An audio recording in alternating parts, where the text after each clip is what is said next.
The career you choose is the toughest decision to make in your late teens. Third, only to stopping yourself from being horny every time of the day. And second, only to stopping yourself from not bashing your dad's head on the side of the curb for making an insulting remark in front of your neighbors on your way to the supermarket. And while choosing a career can be daunting, remember, it is nothing compared to pretending that the head bashing was just an accident and that you in fact had a great working relationship with your dad.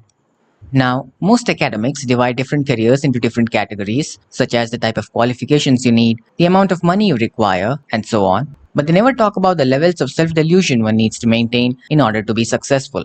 Hence, I've divided the types of careers into three categories: low, medium, and high amounts of self delusional salt you need to possess to choose a career of your choice. Let's start with the first category, and as the name suggests, you only need to fool yourself a little bit to join this type.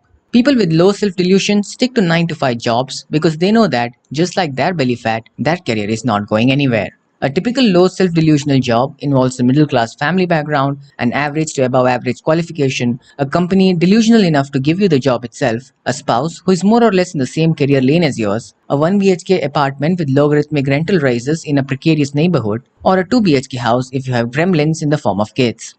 A low self delusional career person knows that the maximum he can be is a manager in a managing position managing things, but only if he climbs the corporate ladder or hops from one company to another through slow and tedious work over a period that will most likely span decades, so that one day you can finally sit on a glass table wearing a suit before old age and amnesia catches up. But before you start feeling sorry for these kinds of people, know that such a person is happy because he knows where exactly he stands and is being a goody goody boy by not straying far away from reality. In fact, the amount of happiness and acceptance is indirectly proportional to the amount of delusion one has, so by nature, this makes him the happiest people in the group. The next category, the people in the sweet spot of medium self delusions, take up business as their front for their choice of career. While they are delusional enough to pursue a business idea that might, for all intents and purposes, fail, they stay grounded enough in reality by latching on to the loopholes of economics, human behavior, marketing, and Make in India incentive schemes. While the payoff for a mid delusional person is higher than that of a salaried employee in the form of capitalism, the risk he has to face is largely due to the effects of socialism. That is, if he were to fail in his business, he would have to face the brunt amount of disses from the large number of low self delusional people who will immediately jump on him by saying, "I told you so." The failure of such a risk is directly proportional to the height of the organizational structure he aims for. For instance, if he were to fail at being a CEO of a startup company, he would have to risk falling all the way down to the bottom low self delusionals, in addition to having no money and a low reputation, thereby being struck by reality and having his delusions corrected. This indeed is the advantage of being a mid self delusional person, that is, no matter what, upon failure, he will accept reality and soon slowly start carving out a space within the mediocrity real estate and join the rat race. As opposed to the next set of people who have the highest amount of self delusion that no matter how improbable their career future is, they want to get a piece of that pie, for that pie is addictive.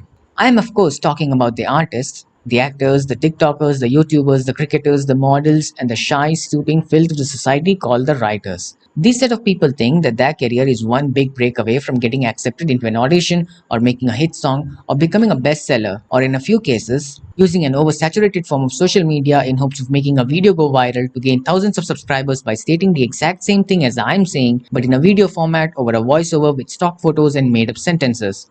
These people are by far the worst because their self delusions are out of this world. They daydream about creating masterpieces every day and breaking records after records, but do nothing in reality. Instead, they interact with the low self delusionals, get enticed by their careers, and sometimes even join them. Yes, fortunately, some do join ground reality.